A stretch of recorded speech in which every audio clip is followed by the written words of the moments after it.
Mindfulness. Mindfulness meditation can have any activity or subject as its object, whether that's the breath, a pebble, twig, and so on.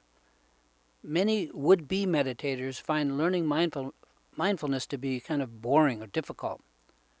In that case, it can be helpful to find some repetitive activity in your life that you already enjoy and which you have achieved some kind of mastery in. That activity becomes the object of meditation, and keeping one's mind on that activity is easier if you already love it or you already know it. When I started meditating, I found it hard to love something that I didn't know, like, in this case, meditation. If you already know a practice that involves concentration, one that you love or like to do, it can make the learning curve flatter. One of the main hurdles to learning meditation is to develop the habit of being mindful. So what's mindfulness? It helps to discriminate awareness from mindfulness. I can be aware that I'm not being mindful, but that awareness is not mindfulness. I can have awareness that I'm being forgetful, but still not be mindful enough so that I won't forget. So mindfulness involves obviously being mindful. When we meditate, we learn to let our attention rest on the meditation object. Any object like the breath, the pebble, or in my case, close-up photography. Mindfulness involves maintaining our attention on the object of meditation and catching it early if it starts to slip away and be distracted. Mindfulness involves moment-to-moment awareness of what is around you, but also remembering to be and to remain aware of the object of meditation, keeping the mind focused. It's not telling ourselves, I should be mindful, or I am not being mindful, but just, drop all that and just be mindful. On the cushion, when we sit on the cushion in meditation, we focus on the object of meditation, which, as I mentioned, it could be the breath, a pebble, a spot on the floor, or even nothing at all. That process is to allow our focus to rest on the object just as on a computer screen. And we place the cursor, we take the mouse and put the cursor on the screen, and we take our hand away, and the cursor just stays where we left it.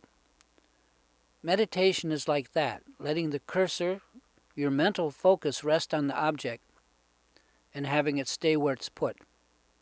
It's a two-way street. In beginning meditation, the harder we try to focus on the object, the more difficult it becomes to do so. So you can't forcibly rest the mind, but you can learn to allow the mind to rest naturally, to come to rest. If you cage a bird, it wants out, but if you leave the door open, it likes the protection of the cage, considers it home, and comes back on its own. Focusing on the object of meditation is something like that.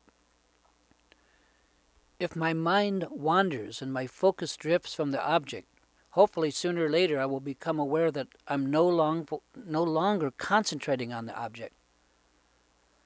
Mindfulness is about not letting it get that far, but catching the drift at the first sign of wavering and restoring the focus. Yes, there is something purposeful, mechanical, and even effortful in learning to remain mindful. It helps to understand that in the beginning, mindfulness itself is nothing more than mindfulness practice.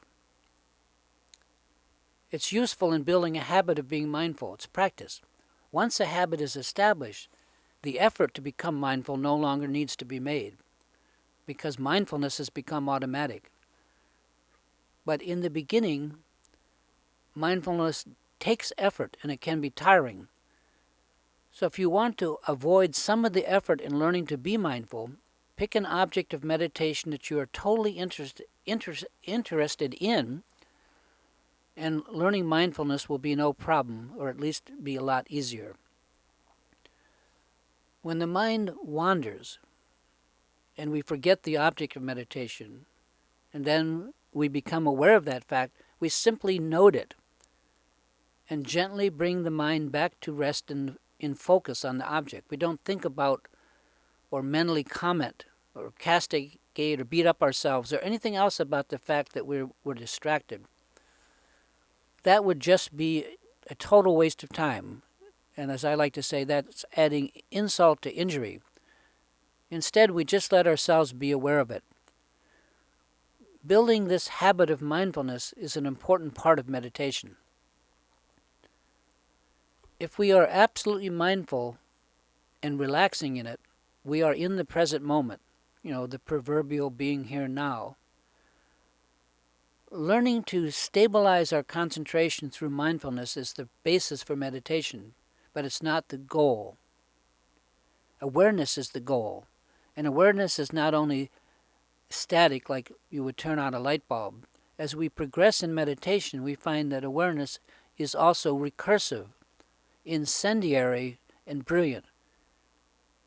It is perhaps the only pure addiction. When we're not meditating, our mind wanders, and before we know it, we find our way back into the fog of whatever habitual patterns we've got. A period of true meditation purifies that, and we are clear once again.